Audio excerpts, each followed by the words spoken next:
कि मरने के बाद मुर्दा अपने घर वालों को कितने साल तक याद करता रहता है और रोता रहता है। हमारी आपसे रिक्वेस्ट है कि इस हकीकत को जानने के लिए इस वीडियो को आखिर तक जरूर देखिएगा। मेरे दोस्तों, हम में से हर एक ये जानता है कि ये दुनिया की जिंदगी बस थोड़ी सी है। एक न एक दिन हम में से हर एक को मरना है और इस खत्म होने वाली दुनिया को छोड़कर अपने असली ठिकाना आखिरत की तरफ जाना है। और मौत एक ऐसा दरवाजा है जिसमें से हर एक को गुजरना है, चाहे वो बच्चा हो, जवान हो या बूढ़ा हो, हर एक को मौत के दरवाजे में से गुजरना है। जिस तरह के अल्लाह तबारक व तआला कुरान पाक में इरशाद फरमाता है, कुल्लू नफ्सीन जायक़तुल मौत, कि हर जानदार को मौत का मजा चखना है। यानी हर वो चीज जिसके अंदर जान है उसको एक ना एक दिन मरना है। मेरे दोस्तों, दुनिया और आखिरत के बाद एक और दुनिया है जिसको हम आलम बरज़ख कहते हैं। मरने के बाद और कयामत से पहले तमाम जिन्हों इंसान की रूहों को अपने अमाल के हिसाब से इसमें रहना होता है, और रूह कहीं भी हो जिस्म के साथ उसका कनेक्शन रहता है। कब्र पर आने वालों को वो पहचानती है, और ये कहना कि फलां की रूह फलां के अंदर चली गई या इसने दोबारा जन्म लिया, ये अकीदा कुरान सुन्नत के खिलाफ है। हदीस शरीफ में आता है कि जब मुसलमान मरता है तो उसके रास्ते खोल दिए जाते हैं कि जहां चाहे वो चला जाए। और हजरत सईद बिन मुसैयब रदियल्लाहु ताला अन्हो से मरवी है कि हजरत सलमान फारसी अब्दुल्ला बिन सलाम रदियल्लाहु ताला अन्हो जब हम आपस में मिले तो एक दूसरे से कहा कि अगर हम तीनों में से पहले कोई इंतकाल करता है तो बताना कि मौत के बाद उसके साथ क्या मामला हुआ। कहा, क्या जिंदे और मुर्दा भी मिलते हैं?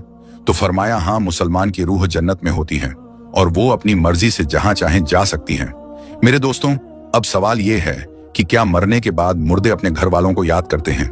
जब किसी इंसान का इंतकाल होता है तो मरने वाले शख्स को यह मालूम होता है कि हम इस दुनिया से इंतकाल होकर आलम बरज़ख में आ गए हैं, और उसको ये सारी चीजें याद होती हैं कि हमारा घर है, मकान है, रिश्तेदार हैं, और हमारे बहन भाई भी हैं, और हमारी एक फैमिली है। और यहां तक कि जब इस मुर्दे की रूह निकल जाती है और उसको दफनाया जा रहा होता है तो फिर उस वक्त वो मुर्दा अपनी आंखों से सारी चीजें देख भी रहा होता है। यानी कि उसकी रूह तमाम चीजों को देख रही होती है, और उसको पता होता है कि अब हमें कफन पहनाया जा रहा है और अब हमारे जनाजे को उठाया जा रहा है। लिहाजा नेक बंदे के जनाजे को लोग उठाते हैं तो वो कहता है, ऐ लोगों, जल्दी मुझे लेकर कब्रिस्तान की तरफ चलो और बहुत जल्द मुझे मेरे असली ठिकाने यानी कब्र के अंदर पहुंचा दो। क्योंकि उसको मौत पर ही पता चल जाता है कि उसके साथ आगे क्या होने वाला है। यानी आगे आने वाली जो मंजिलें हैं वो अच्छे हैं या मुश्किल हैं, सख्त हैं या आसान, उसको पहले से पता चल जाता है। क्योंकि रूह निकलते वक्त की जो तकलीफ होती है उसी से मरने वाले को यह अंदाजा हो जाता है, और उसको यह मालूम हो जाता है कि उसका आगे क्या अंजाम होने वाला है। इसी वजह से जो मोमिन बंदा होता है वो कहता है, मुझे जल्दी लेकर चलो और मुझे कब्र के अंदर उतार दो और मेरे असली ठिकाने तक मुझे पहुंचा दो। क्योंकि हुजूर नबी करीम सल्लल्लाहु ताला अलैहि वसल्लम ने इरशाद फरमाया, दुनिया मोमिन के लिए कैद खाना है और काफिर के लिए जन्नत है। मेरे दोस्तों, जब गुनाहगार और बेनमाजी इंसान की मौत होती है तो वो चिल्ला चिल्ला कर ये कहने की कोशिश करता है कि ऐ लोगों, तुम मुझे कहां लेकर जा रहे हो? ऐ मेरे बच्चों, यानी कि वो अपनी फैमिली से कहता है कि मैंने अपने बच्चों के लिए बहुत ज्यादा कमाया, इनके लिए घर और मकान बनाया, और अब तुम हमें हमारे घर से निकाल कर अंधेरी कोठरी यानी कब्र के अंदर क्यों डालने जा रहे हो? उसे बहुत घबराहट होती है तो वो कहने की कोशिश करता है कि ऐ लोगों, मुझे मत लेकर जाओ। बहरहाल मेरे दोस्तों, उसको जब कब्र के अंदर रख दिया जाता है तो उसको ये पता होता है कि अब हम कब्र के अंदर हैं और हमारी फैमिली और हमारे रिश्तेदार उस पिछली दुनिया में हैं जहां पर वो पहले रहता था। इसी वजह से रिवायत में आता है कि जब कोई इंसान अपने किसी मुर्दे की कब्र पर जाता है तो वो मुर्दा उस कब्र पर आने वाले को पहचानता भी है कि ये हमारा फलाना शख्स है। अगर बाप कब्र के अंदर है तो वो पहचान लेता है कि हमारी कब्र पर आया है, ये हमारा बेटा है, हमारा भाई है, हमारा रिश्तेदार है।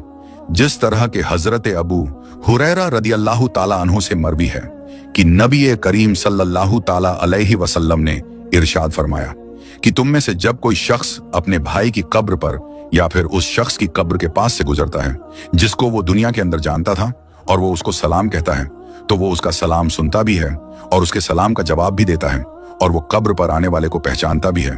और अगर कब्र पर उसका कोई प्यारा रिश्तेदार जाता है तो कब्र वाले को बहुत ज्यादा खुशी होती है। लेकिन अगर मुर्दा गुनहगार होता है और अपने गुनाहों की वजह से सजाएं भुगत रहा होता है तो वो कब्र वालों को पहचान कर भी उसकी तरफ कोई ध्यान नहीं देता, क्योंकि कब्र के अंदर उसकी जिंदगी बहुत कठिन हो जाती है और वो अजाब से परेशान हो रहा होता है। इसी वजह से उसका कब्र पर आने वालों की तरफ ध्यान नहीं होता। और जब हम किसी कब्रिस्तान पर जाते हैं और ये कहते हैं अस्सलामु अलैकुम या अहलल कबूर, तो वो कब्र वाले हमारे सलाम को सुनते भी हैं और हमारे सलाम का जवाब भी देते हैं। और बुखारी शरीफ की हदीस में है कि जब कोई शख्स अपने किसी मरहूम के लिए ईसाले सवाब करता है और जब उस ईसाले सवाब को तोहफा बनाकर उस मुर्दे को पेश किया जाता है तो वो बड़ा खुश होता है और उस वक्त उसको ऐसी खुशी मिलती है कि उससे पहले उसको ऐसी खुशी कभी भी नहीं मिली होती। बहरहाल मेरे दोस्तों, जो गुनहगार बंदा होता है उसे ये दुनिया बहुत याद आती है। वो ये कहता है कि हम बहुत ऐश की जिंदगी में थे, क्योंकि ये दुनिया की जिंदगी उसके लिए जन्नत थी। उसको कब्र के अंदर अजाब हो रहा होता है, इसी वजह से वो अपनी दुनिया की जिंदगी को याद करता है, क्योंकि दुनिया की जिंदगी के अंदर उसको सुख था और दुनिया की जिंदगी के अंदर वो इस तरह के अजाब में गिरफ्तार नहीं था। इसी वजह से गुनाहगार शख्स दुनिया की जिंदगी को याद करता रहता है और अपने घर वालों को याद करता रहता है। इसी वजह से इस्लाम में मरने वालों के लिए ईसाले सवाब करने को कहा गया है, क्योंकि ईसाले सवाब करने से जो गुनहगार होते हैं उनके गुनाहों की बख्शीश होती है और जो नेकोकार होते हैं उनके दर्जे बुलंद होते हैं। लिहाजा हमें हर हाल में अपने मरने वालों को याद रखना चाहिए और उनके लिए इसाले सवाब करते रहना चाहिए। और हमें चाहिए कि जब हम तौबा व इस्तगफार करें तो हम सिर्फ अपने लिए ही ना करें, बल्कि अपने तमाम रिश्तेदारों और मोमिनों के लिए भी करें।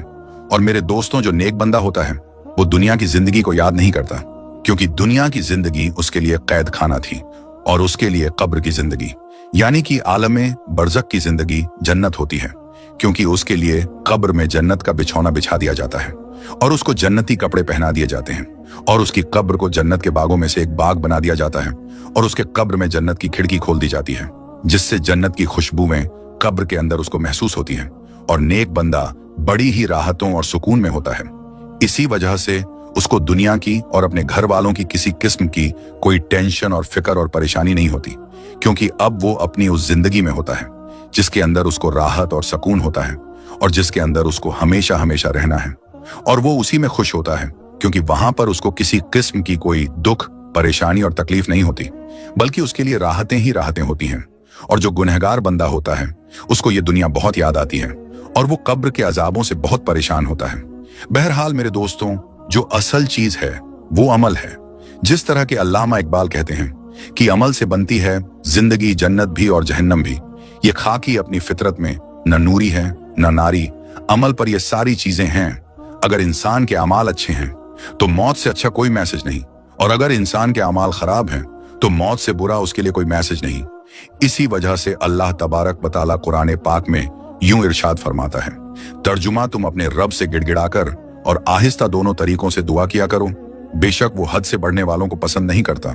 और नमाज जनाजा के हवाले से हुजूर नबी करीम सल्लल्लाहु ताला अलैहि वसल्लम का इरशाद है, जो किसी मैयत की नमाज जनाजा 40 मोमिन पढ़े हैं तो अल्लाह तबारक व तआला उस मैयत के लिए उनकी दुआओं को जरूर कबूल फरमाता है। दूसरी रिवायत में है कि आप सल्लल्लाहु ताला अलैहि वसल्लम का इरशाद है, जिस मैयत की नमाजे जनाजा 100 मुसलमान पढ़े और उसके लिए दुआ करें तो उनकी दुआ अल्लाह ताला कबूल फरमाता है। और इमाम इब्ने कय्यिम रहमतुल्लाह अलैह इरशाद फरमाते हैं कि नमाजे जनाजा का मकसद मैयत के लिए दुआ करना है, लिहाजा कब्र के पास खड़े होकर मैयत के लिए मगफिरत की दुआ करनी चाहिए। जिस तरह के हजरत अब्दुल्लाह बिन उमर रदियल्लाहु ताला अन्हु से रिवायत है कि नबी करीम सल्लल्लाहु ताला अलैहि वसल्लम जब मैयत को कब्र में रखते तो फरमाते बिस्मिल्लाहि व अला सुन्नती रसूलिल्लाहि सल्लल्लाहु ताला अलैहि वसल्लम, यानी कि अल्लाह तबारक व ताला के नाम से और रसूल अकरम सल्लल्लाहु ताला अलैहि वसल्लम के तरीके पर। और हजरत उस्मान बिन अफ़्फ़ान रदियल्लाहु ताला अन्हु की रिवायत है, वो कहते हैं कि जब रसूलुल्लाह सल्लल्लाहु ताला अलैहि वसल्लम मैयत को दफनाकर फारिग होते तो कब्र पर खड़े होकर फरमाते अपने भाई के लिए मगफिरत की दुआ करो, इसीलिए कि अभी इससे सवाल किए जाएंगे। अल्लाह तबारक व तआला से दुआ है कि अल्लाह तबारक व तआला हमें नेक अमाल करने और गुनाहों से बचने की तौफीक अता फरमाए और अल्लाह तबारक व तआला हमें अपनी